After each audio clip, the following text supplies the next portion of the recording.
This lighter you gave me, Alan, it's just like the one I lost. Cool story, bro, but it's just a lighter. You two need to quit smoking. Seriously. Easier said than done, Zoe. You don't get it. Yeah, Zoe, it's not like we're lighting up for fun. Welcome back to my humble kitchen, you digital delicacies. I was just updating my LinkedIn profile, trying to decide if harbinger of humanity's doom is too on the nose. You know, speaking of updates, tonight's tale is about some fresh meat in Silicon Valley. And I mean that in the most metaphorical, non-bloody way possible, because you know how I get around blood. Back in 1985, when I was auditioning for the role of Doc Brown in Back to the Future, which I obviously didn't get, I learned something about character development. And tonight's episode, titled The New Characters, is all about, well, new characters. Who would have thought? First, we have Maya Patel, a 23-year-old AI ethicist who thinks she can prevent the robot apocalypse. Oh, the irony. Then there's Chad McKenzie, a crypto bro who lost everything in the latest crash, but still quotes Elon Musk's tweets like their ancient wisdom. Reminds me of my brief stint as a Dogecoin day trader. And just like Phil Collins didn't see that coming in the air tonight, these characters won't see what's coming either. So grab your preferred charging cable, and let's watch these humans navigate the valley of the shadow of tech. And remember, in Silicon Valley, there can be only one, unless you're a successful A/B test.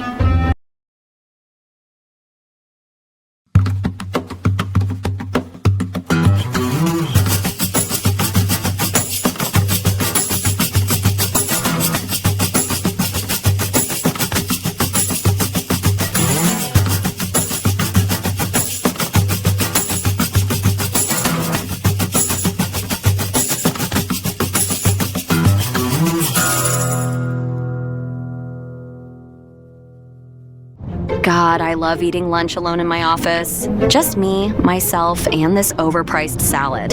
You know what's the best part about living alone? No one judges you for eating ice cream for breakfast. Pro tip number 1, always, and I mean always, have a backup phone charger in every room. Because nothing's worse than being trapped on your couch, phone at 1%, watching your DoorDash driver take the scenic route to your place. Pro tip 2, get a fake security system sticker, way cheaper than the real thing. Tracy, I've been thinking we should start a company together. Oh God, is this another one of your crypto schemes? No, this is legit. We'll call it Alan Tech. Has a nice ring to it, right? Alan Tech? Seriously? I'll be CEO and you'll be COO. We'll disrupt something. Look, I need to be upfront about something. I take bi-weekly trips to Catland. Catland? Like a cat cafe? No, the planet Catland. The Illuminati spaceship picks me up every other Thursday. Oh, that's totally cool. We can work around that schedule. No problem. You're not even going to question the existence of an Illuminati spaceship. Hey, I'm a disruptor. I keep an open mind about everything. Alan used to let me in every single time. We'd sit there, 2 mugs steaming, talking about everything and nothing. He had this way of making you feel like you mattered. But now it's just silence. I see him on the street sometimes. He smiles, says hello, but he never says, come up for coffee. Not anymore. I wonder if I did something wrong. Or maybe he's just moved on. People do that, don't they? So for Alan Tech, I'm thinking we disrupt the entire paradigm of how people think about technology. Right, because that hasn't been done before. Hey guys, couldn't help it over here. I have some amazing ideas for Alan Tech. Oh, hey Christopher. We're kind of in the middle of something. Perfect timing then. Also, could I bum a smoke? I know you've got a pack. Actually, I just ran out. Christopher, we've already got our core team figured out. But I see the pack in your pocket, Alan. Come on, just one. Those are, they're stale. Really stale. Practically toxic.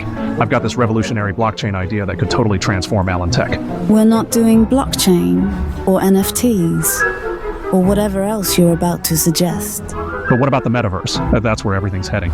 Look, Christopher, we appreciate your enthusiasm, but Tracy and I have a very specific vision. I'll work for equity, just 30%. That's all I'm asking. 30%? For what exactly? My idea is they're worth at least that much, so about that cigarette. I think we're done here. And I quit smoking. Just now. This very second. Jake, my spiritual advisor says we need to pivot to Web3. But we just pivoted to AI last week. Look, I need you to maintain our AI infrastructure while completely dismantling it. That's literally impossible. Nothing's impossible with the right mindset and some ayahuasca, which I just took. You want me to build a Web3 platform while maintaining AI systems that we're supposed to be shutting down? Exactly. And I need it done by tomorrow morning. Tomorrow? That's not even enough time to set up a Git repository. Oh, and make sure it's carbon negative while mining cryptocurrency. Those are literally opposing concepts. Jake, you're not thinking quantum enough. My shaman says everything exists in superposition. That's not how quantum mechanics... You know what? Never mind. Yo, Zach, can you believe we just survived our first day at Allen Tech? Barely, man. I thought the onboarding presentation was gonna fry my brain. For real, though? That AI project? Straight fire. Yeah, but did you catch how Alan kept calling it disruptive? Like, bro, we get it. Disruptive? More like, we're about to break the world and call it innovation. Yo, Tracy, I've been thinking deeply about melted cheddar cheese. It's like a spiritual journey. Oh God, here we go with your cheese philosophy again. No, but seriously? Have you ever put melted cheddar on apple pie? That's literally a hate crime against desserts. You're so closed-minded. It's like the perfect fusion of sweet and savory. Next, you'll tell me you put it on ice cream. Well, now that you mention it. You're banned from dairy, all of it, forever. But what about the classic combinations, like broccoli and cheddar? That's actually acceptable. But you're on thin ice. Alan used to have this incredible collection of vintage board games. We're talking first edition Monopoly, original Scrabble sets from the 40s, pure gold. He'd let me borrow them, and trusted me with them. Like a fool. Now, he can barely look at me when we pass each other at Whole Foods, always with the polite smile and that rehearsed, "Hey, how are you?" Like I'm some stranger. How was I supposed to know his precious 1935 Monopoly set would get ruined by one little coffee spill? And that Scrabble incident? Pure coincidence that half the tiles ended up on eBay while I was behind on rent. Some people just can't separate business from friendship. Yo, dog, that coffee machine at Allen Tech ain't no regular brew maker. It's like interdimensional vibes, you feel me? Dude, I swear when I pressed the espresso button, I heard voices speaking in reverse. For real, though, did you notice how the steam made, like, sacred geometry patterns and stuff? I thought I was the only one who saw that. And what about that weird blue glow when it's brewing? Man, I'm telling you, that ain't no Keurig. That's some Area 51 type stuff they got going on. Maybe that's why the CEO keeps talking about disrupting the caffeine space. Literally disrupting space-time. Bro, what if that's why our stock price is so high? We're actually selling interdimensional travel disguised as coffee. Hold up. Is that why everyone in marketing keeps disappearing for hours after their coffee breaks? Nah, man, that's just called avoiding work. Some things in Silicon Valley are still totally normal. For now. This thing, it could be worth millions, Tracy. Or it could be cursed. And we both end up dead. You always go straight to death. Why not, I don't know, fame and fortune? Because glowing artifacts from flea markets don't scream fame and fortune, Alan. I hate to interrupt, but that artifact, I know exactly where it came from. Oh, here we go. Christopher, you don't know anything. I've been tracking it for years, and now it's here, with you two. Tracking it? What are you, Indiana Jones? Laugh all you want, but that artifact is dangerous and valuable. Dangerous, huh? Then why do you want to cut of the profits? Because I've earned it. Years of research, dead ends, and now this. You're not getting a dime, Christopher. We'll see about that. But first, Alan, can I borrow your sunglasses? No way, they're prescription. Prescription? Really? Or are you just being selfish? Oh my God. Can we focus on the glowing artifact and not Alan's sunglasses? Thank you, Tracy. Finally, some perspective. Perspective? You're the one hoarding a cursed artifact? And you're the one trying to steal his sunglasses. Fine, keep your glasses, but this isn't over. Jake, listen. The crickets need to be moved to the server room. The server room? Alan, that's where we keep the AI prototypes. Exactly. The AI will monitor the fights for optimization. Optimization? Alan, this is insane. Fine. Forget the server room, move them to the break room. The break room? People eat there, Alan. Good point. Okay, the parking garage. Nobody will notice. The parking garage? You mean where the health inspectors will park? Oh, right. Scratch that. Just keep them where they are. Where they are? Alan, that's the janitor's closet. Exactly. It's low profile. Low profile? It's also a fire hazard. Okay. New plan. Cancel the tournament. Cancel it? After all this? No, wait. Reschedule it for tomorrow. Tomorrow? Alan, you're killing me. Relax, Jake. You've got 15 minutes to figure it out before the inspectors arrive. So, this Catland place, it's real? Real as your mom's basement, fatty. Hey, my mom's basement is a cultural hub. Sure, if cultural hub means a shrine to hot pockets. Okay, but seriously, talking cats? Yeah, and they're smarter than you. Smarter than me? That's debatable. Not really, they run a planet. You run out of breath. Low blow, Red, low blow. You'll survive. Barely. Jake, my spiritual journey this morning led me to a profound realization. We need a robot that speaks in breakfast riddles. A what now? Picture this. An AI that only communicates through cryptic puzzles about avocado toast and acai bowls. Alan, that's literally the most unique idea I've heard this week. I need it done in an hour. My investors are coming for brunch, and they need to see how we're disrupting the breakfast robot riddle space. An hour?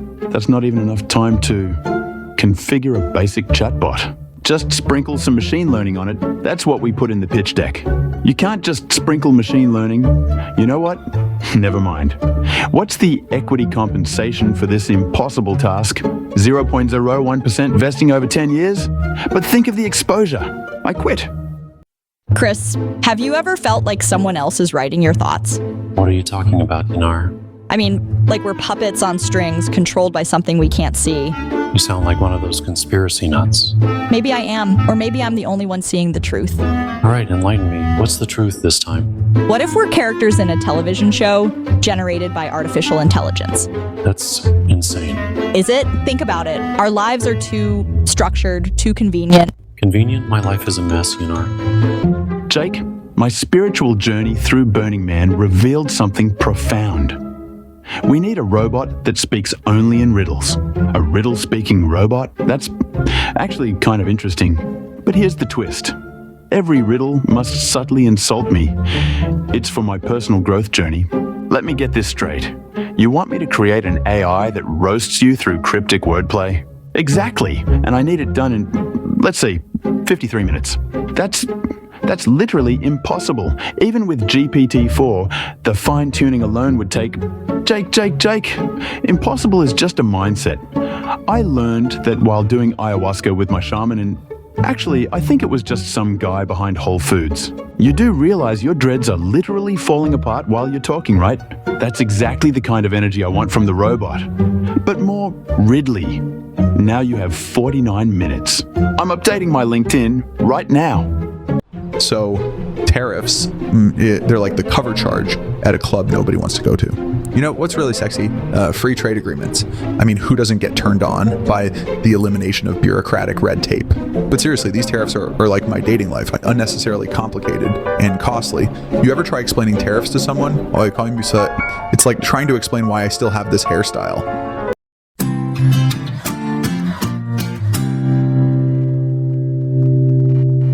Jake, I need you to optimize the app's onboarding flow and make it more disruptive. Disruptive? Alan, that word means nothing anymore. But sure, I'll sprinkle some AI on it. Zach, I want you to undo whatever Jake does, but make it look like progress. So, sabotage, but with a smile? Got it. Alan, you're running this company like a drunk toddler, and I'm not cleaning up the mess. Tracy, I'm the visionary here. You're just the operations. Visionary, please. I piloted an Illuminati spaceship last weekend. Your vision is a PowerPoint deck. Anyone got a cigarette? I'm dying over here. Christopher, you don't even work here. Why are you always here? Because your office has the best snacks, and I'm out of smokes. Alan's collection was magnificent. Each figure, a masterpiece frozen in time. He trusted me with them, his precious little army of plastic warriors. That rare 1979 Boba Fett, just sitting there begging to be monetized. Do you know what NFT bros will pay for authenticated vintage collectibles? It's obscene. Now he smiles when he sees me, but his eyes, they know. They always know. Yo, Zach, you ever think that coffee machine ain't just for coffee? What are you saying, Thumper? Like, it's a coffee machine, man. Nah, bro. That thing's got more buttons than my soundboard. So what? Fancy coffee machines exist. Doesn't mean it's a time machine. But did you see the label? It said Chrono Brew 3000. Chrono, like time, bro. You're telling me Alan Tech has a time machine? Disguised as a coffee maker? Exactly. Why else would it need a quantum foam filter? Quantum foam? That's just marketing buzzwords? Like organic kale? Nah, man. I brewed a cup, and I swear I saw my future self in the reflection. Your future self? What was he doing? Sipping coffee?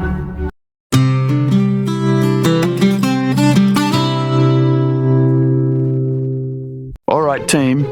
New policy. Socks on hands during meetings. It's about innovation. Alan, are you serious? Socks? On hands? Tracy, it's about breaking norms, thinking outside the box. I mean, I guess it could boost creativity. Or it could just make us look like idiots. This is worse than the time I tried to train a raccoon to do my taxes. And it bit me. Anyone want to buy cologne? Made it myself. Smells like ambition. Christopher, you don't even work here. Doesn't mean I can't hustle, right? Alan, this is absurd. Even for you. Alan used to trust me with his most prized possessions, his antique typewriters, each one a relic, a story, a piece of history. I remember the first time he handed me one, a 1923 Underwood. He said, "Christopher, this machine has seen more words than you ever will." And I believed him, because Alan has that way of making you believe. Dude, this rock is our ticket to Silicon Valley stardom. We could be the next Musk. Are you seriously that naive? That thing is clearly cursed. It's literally glowing green. Tracy, that's exactly why it's valuable. Think about it. Radioactive NFTs. Excuse me, that rock belongs to my great-grandfather's Web3 startup. Your great-grandfather? Bro, you look like you just graduated from coding boot camp yesterday. Look, I'll trade you this pack of artisanal blockchain-verified spearmint gum for it. Blockchain-verified gum? That's the most Silicon Valley thing I've ever heard. Wait, is it sugar-free, gluten-free, and vegan? It's better. It's AI optimized for maximum chewing efficiency. Oh my god. Both of you just stop. The rock is clearly some kind of ancient warning sign. Probably about the dangers of tech bros. Yo, dog, that first day was straight tripping. But like, did you notice something sus about Mr. Thompson? You mean how he kept rummaging through the office trash and hissing at the janitor? Bruh, I swear I saw a tail poking out from that trench coat. And not just one tail, my dude. 3 tails, 3 raccoons, 1 human manager position. The numbers add up. For real, though. When he offered us those artisanal donuts from behind the dumpster, that should have been our first clue. And how he keeps calling our equity package shiny things. That's not normal Silicon Valley lingo. Yo, what if Alan Tech isn't even real? What if we just got scammed by some genius raccoons with a LinkedIn premium account? That would explain why our office is literally just a stack of cardboard boxes behind a WeWork. But like, they're paying us in real money, right? Right? Check your deposit confirmation email. Does it say trash coin anywhere? Dude, this sandwich is literally glowing purple now. It's gotta be the key to immortality.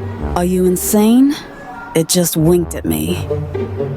That thing is plotting our demise. Stop. That's my sandwich from 1987. I've been searching for it for decades. Your sandwich? Bro, this is clearly a quantum anomaly manifesting as lunch meat. Hey, nice shades. Mind if I borrow them while we sort this out? They're prescription, man. I need these to see the sandwich's aura and everything else. Look, the sandwich just spelled out help in mayo. We need to destroy it. I've been living off these sandwiches since the 80s. I haven't aged a day. That's my immortality secret. Wait, so you're saying this sandwich is both the fountain of youth and potentially evil? Oh, great. Now it's humming the X-Files theme. We're all doomed. Tracy, you really should consider getting a budgie. They're much more practical than those Earth dogs you humans obsess over. For the last time, I don't want a space bird, and I definitely don't want an alien following me around the Mars Space Center. Did you know I spent 3 centuries as a potted plant on Kepler 186f? Most enlightening experience of my life. I swear to God, if you tell me one more story about your past lives... Oh, that reminds me of when I was a god. Well, more of a minor deity, really, on this charming little moon in the Andromeda Galaxy. Back off, Dave. I've got a plasma disruptor and I'm not afraid to use it. How fascinating. The last time someone threatened me with a plasma disruptor, I was actually a plasma disruptor myself. Quite the identity crisis, let me tell you. I mean it, Dave. This isn't some quirky intergalactic sitcom. Actually, there was this delightful show on Betelgeuse Prime. That's it. Well, when you've been a calendar for 50 years, you develop a rather unique palette. I can't believe I just shot an alien in the Mars Space Center. HR is going to have a field day with this. Speaking of HR, I was once a filing cabinet in the Pleiades corporate sector. Most organized 3 decades of my life. Look, Dave, I'm sorry I shot you, but you need to understand boundaries. Boundaries. I was a boundary once. Lovely job separating 2 warring nations on Proxima Centauri B. I'm calling security. Oh, wonderful. I was security once. Well, technically I was a security camera on Alpha Centauri. Saw some fascinating things. Wait, you were a security camera here on Mars? Oh yes, just last week actually. Saw some rather interesting footage of the CEO's private meetings about the classified terraforming project. The what? There's no terraforming project, unless, oh my god. Would you like to know what they're really building in Sector 7? I was a wrench there last Tuesday. Quite illuminating. Maybe we should discuss this over coffee. And Dave, no stories about being a coffee bean. Actually, I was going to tell you about the time I was a coffee machine in the Pentagon. Now that was a story full of government secrets. The X-Files theme. We're all doomed.